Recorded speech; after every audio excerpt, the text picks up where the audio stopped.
आज हम एक ऐसी दिल छू लेने वाली कहानी में उतरेंगे जो 4 दशकों से भी ज्यादा समय तक एक राज बनी रही। आइए जानते हैं इस गुप्त प्रतिज्ञा के पीछे की सच्चाई क्या थी। चलिए एक सीन से शुरू करते हैं।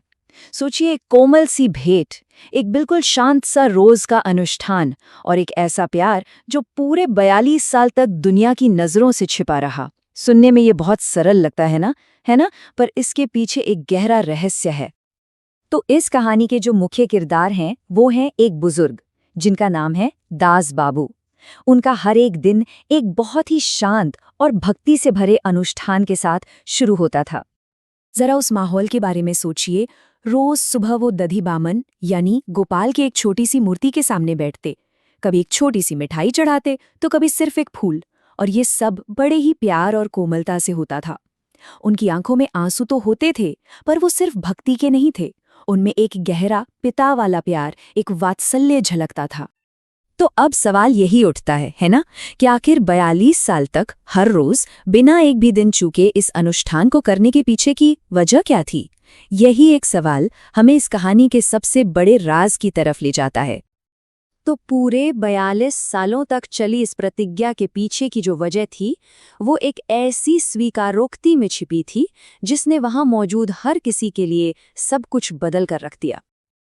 ये थे दास बाबू के शब्द। सोचिए, उन्होंने कहा कि वो ये व्रत किसी मोक्ष या पुण्य के लिए नहीं कर रहे हैं। नहीं, वो ये व्रत पितृत्व के लिए, एक पिता होने के एहसास के लिए कर रहे थे। ये इस पूरी कहानी का, आप कह सकते हैं, सबसे भावुक पल है।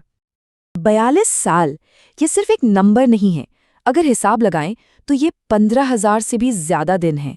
हर दिन एक ही गुप्त प्रतिज्ञा निभाई गई। ये उनके प्यार और समर्पण की गहराई को दिखाता है, जो वाकई में अविश्वसनीय है। और जब दास बाबू ने ये राज खोला तो वहां मौजूद लोगों पर इसका बहुत गहरा असर हुआ। उनकी पत्नी चंद्रप्रभा, जो शायद सालों से इस रस्म को देखती आ रही थी, वो आज पहली बार इसका असली मतलब समझकर रो पड़ी। और दास काठी, जो इस परिवार के 42 साल से गवाह थे, वो तो बस हैरान होकर सुनते रह गए। लेकिन दास बाबू का ये जो निस्वार्थ प्यार था, वो सिर्फ एक व्यक्तिगत कहानी नहीं है। ये असल में एक बहुत बड़े पौराणिक संदर्भ की एक गूंज है, एक प्रतिध्वनि है। इसे समझने के लिए इन 2 शब्दों को जानना जरूरी है। पहले है नंदराज। वो सिर्फ कृष्ण के पालक पिता नहीं थे, बल्कि उस वात्सल्य भाव का प्रतीक है जहां भक्त भगवान को अपने बच्चे की तरह प्यार करता है। और दूसरा शब्द है गोप, यानी वो गांव, वो पवित्र धरती जहां ये दिव्य प्रेम फला फूला। और यही वो पल था जब दास काठी को सब कुछ साफ हो गया। उन्हें दास बाबू की उस छोटी सी भेंट में नंदराज के घर का आनंद दिखने लगा। ऐसा लगा मानो दास बाबू का वो छोटा सा घर उस पल के लिए गोप गांव बन गया हो, और दास बाबू खुद नंदराज का रूप ले चुके हों। तो चलिए अब बात करते हैं कि ये खूबसूरत और दिल को छू लेने वाली कहानी हमें असल में सिखाती क्या है, इसका असली संदेश क्या है। तो देखिए, सबसे जरूरी बात यह है कि सच्ची भक्ति किसी बड़े कर्मकांड या अनुष्ठान में नहीं, बल्कि शांत और निस्वार्थ प्रेम में मिलती है।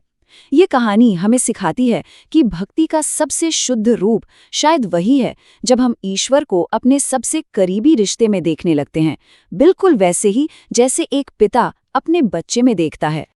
और अंत में एक सवाल, जरा सोचिए, ऐसी कौन सी छोटी छोटी शांत और व्यक्तिगत प्रतिज्ञाएं हैं जो हम सब अपने जीवन में निभाते हैं?